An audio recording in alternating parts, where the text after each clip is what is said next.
Nekat beraksi di tengah keramaian penumpang, 3 komplotan pencopet dibekuk petugas Transjakarta dan tentara di dalam bus yang baru saja menepi di salah satu halte di Jalan Jenderal Sudirman, Jakarta Pusat. Hati-hati saat berada di dalam kendaraan umum. Memanfaatkan kepadatan penumpang, 3 pelaku copet di Transjakarta tertangkap basah saat beraksi hingga diamankan di halte pintu 6 GBK Jalan Jenderal Sudirman, Jakarta Pusat.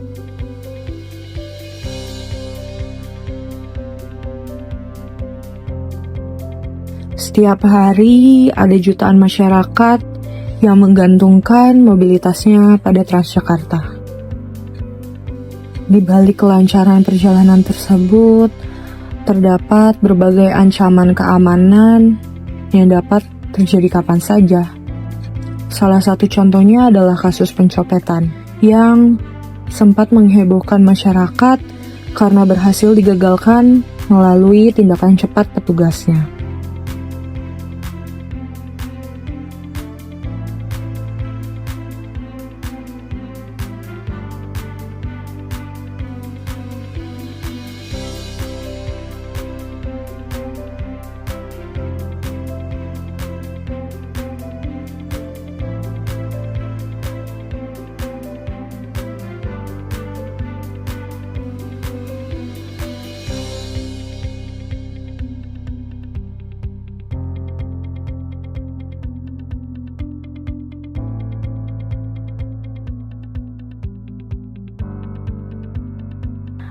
Objek vital merupakan tempat atau fasilitas yang memiliki peranan penting bagi kehidupan masyarakat dan negara.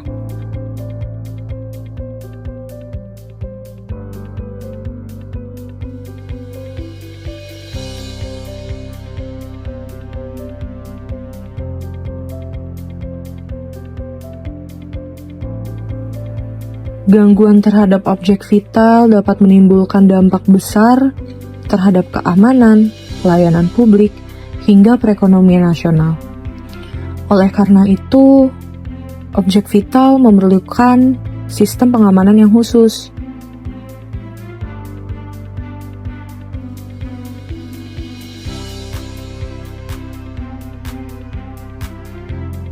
Sebagai moda transportasi massal, khususnya di Jakarta, Transjakarta melayani mobilitas masyarakat setiap hari. Koridor-koridor strategis yang melewati pusat pemerintahan dan kawasan bisnis menjadikan Transjakarta sebagai sarana yang harus dijaga, terutama keamanannya, agar pelayanan publik tetap berjalan dengan baik.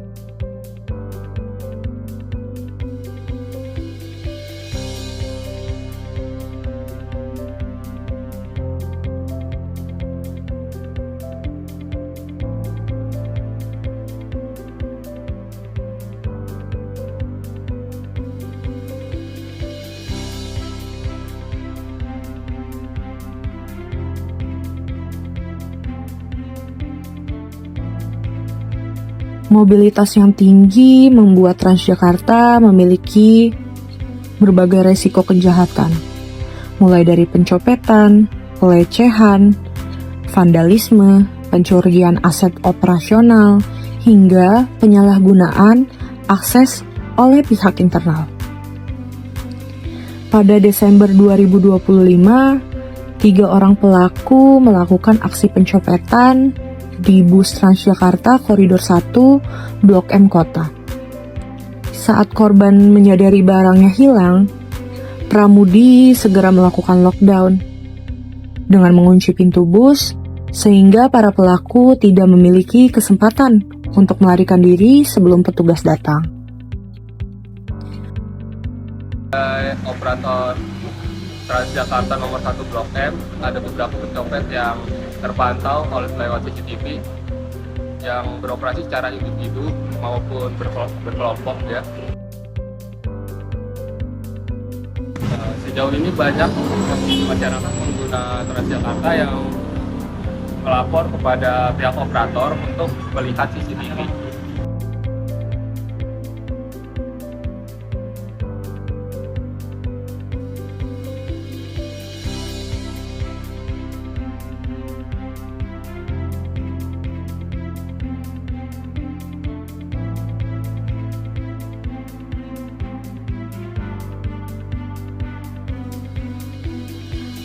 Peristiwa ini sempat menimbulkan trauma bagi korban dan juga keresahan di tengah masyarakat.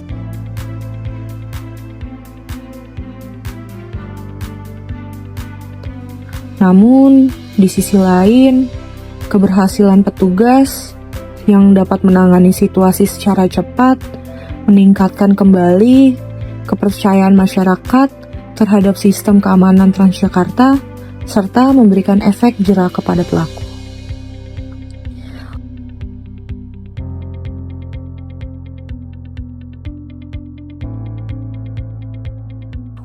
Untuk menjaga keamanan objek vital, Transjakarta menerapkan berbagai sistem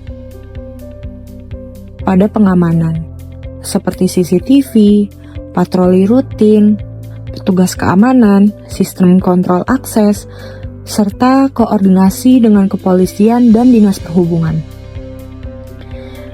Penanganan insiden ini juga dilakukan melalui SOP yang dimulai dari monitoring, pelaporan, penanganan, hingga evaluasi.